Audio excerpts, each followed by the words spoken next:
이 시간에는 물질대사와 ATP에 대해서 알아보도록 하겠습니다.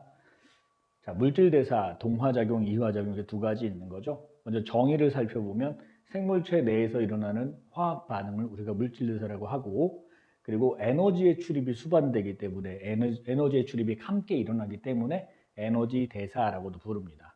그리고 반응이 단계적으로 일어나죠. 연소처럼 이렇게 한 번에 일어나는 게 아니라 단계적으로 일어난다. 그 다음에 생체 촉매의 효소가 관여해서 도와주는 겁니다. 그러니까 효소가 도와주니까 체온 정도의 낮은 온도에서도 비슷한 반응이 일어날 수 있다라는 거죠.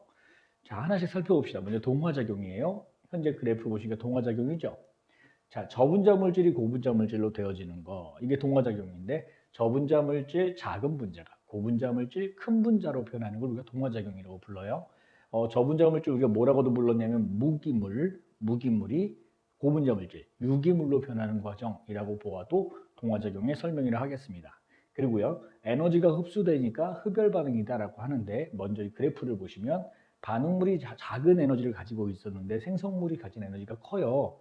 그러니까 에너지가 작았는데 에너지가 커진다는 건 그 차이만큼 에너지를 흡수했다는 뜻이고 에너지를 흡수했다 하니까 흡열 반응이라고 부를 수 있습니다. 그 대표적인 예로는 광합성과 단백질 합성이 있죠. 자, 그런데 광합성하고 단백질 합성에 대해서는 하나 기억해 둘 게 뭐냐면, 자, 광합성이요. 동물이 하는 겁니까? 식물이 하는 겁니까? 그렇죠. 식물이 하는 겁니다. 식물. 그럼 반대로 물어볼게요. 동물은 광합성 못 하나요? 자, 이거에 대한 대답은 동물은 그럼 엽록체를 가졌나요? 색깔이 초록색인가? 피부가? 아니죠. 그러니까 식물만 엽록체를 가지고 있고 동물은 엽록체를 갖지 않았기 때문에 광합성이라는 걸 동물은 할 수가 없어요. 그래서 식물만 할 수 있다. 광합성. 그러면 동화작용 종류는 광합성과 단백질 합성이 있는데 그 중에 광합성은 식물만 할 수 있다. 그럼 단백질 합성은요? 동물이 하는 겁니까? 식물이 하는 겁니까? 먼저 동물이 하겠죠. 그죠? 동물이. 그리고 식물도 할 수 있나요? 식물도 할 수 있습니다. 왜냐하면 우리가 지금 배우고 있는 게 물질대사잖아요. 근데 물질대사에 필요한 게 뭐냐면 효소란 말이죠. 근데 효소의 주성분이 뭐예요? 단백질이에요. 다시 얘기하면 효소가 단백질로 만들어져 있다고요. 그렇다면 동물만 효소가 필요한 게 아니라 식물도 효소가 필요하니까 효소를 만들 수 있어야 될 테고, 따라서 효소의 주성분인 단백질 합성도 동물, 식물이 모두 일어나겠다, 이런 뜻이죠. 이해할 수 있겠죠? 그래서 동화작용의 예 중에 광합성, 단백질 합성이 있는데 광합성은 식물만 할 수 있고 그 다음 단백질 합성은 동물과 식물이 모두 할 수 있다. 이렇게 정리하시면 되겠네요. 자, 그럼 이화작용 봅시다. 자, 이화작용.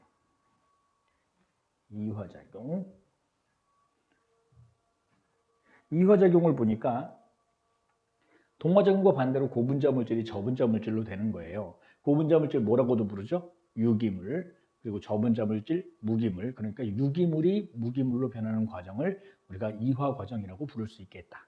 자, 그리고 이화작용은 고분자 물질의 에너지가 많고 반응물로서 고분자 물질의 에너지가 많고 생성물로서 저분자 물질의 에너지가 적으니까 많은 에너지 가진 물질이 적은 에너지 가진 물질로 되려면 그 차이만큼 에너지를 방출해야 된다. 따라서 발열 반응이라고 부른다.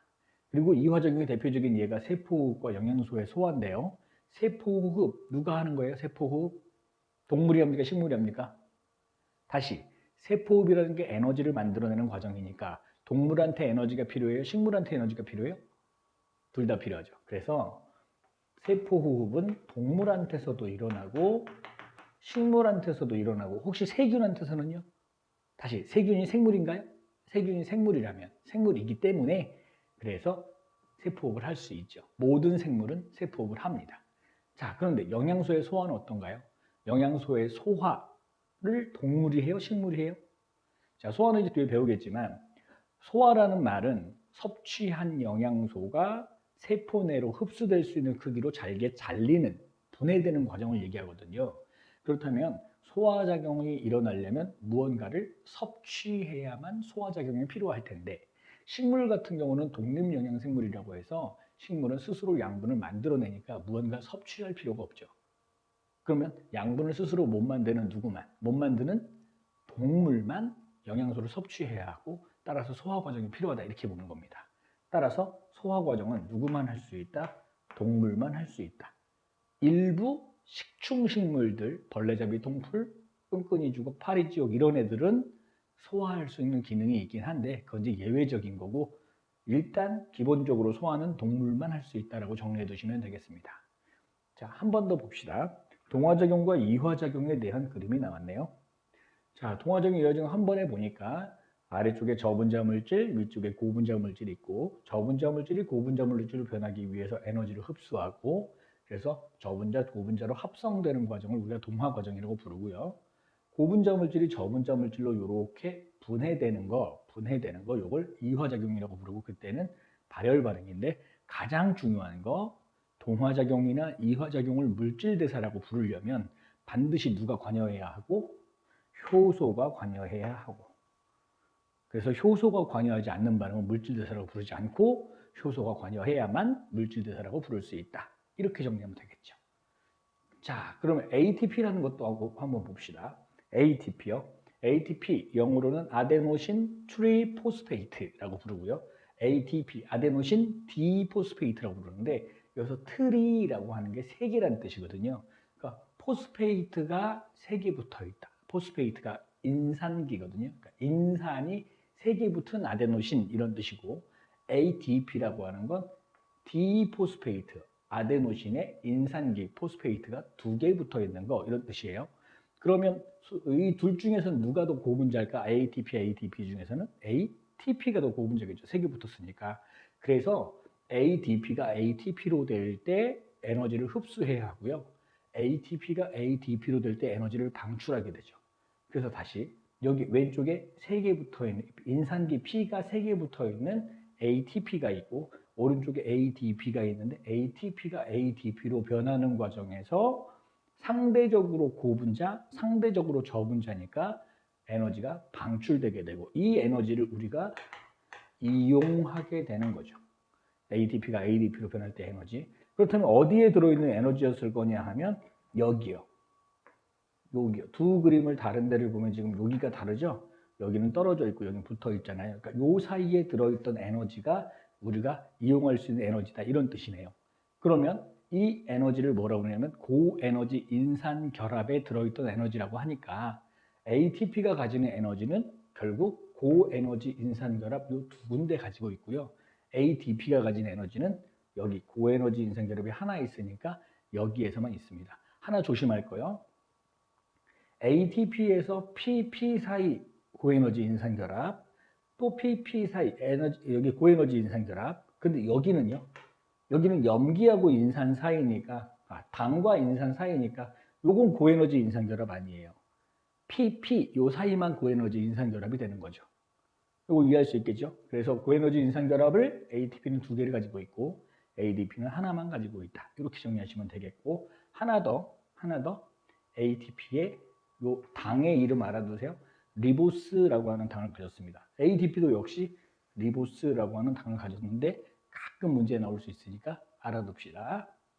자, 그럼 이 ATP를 가지고 우리가 뭐 할까요? 이걸 어떤 과정에다 이용을 할까?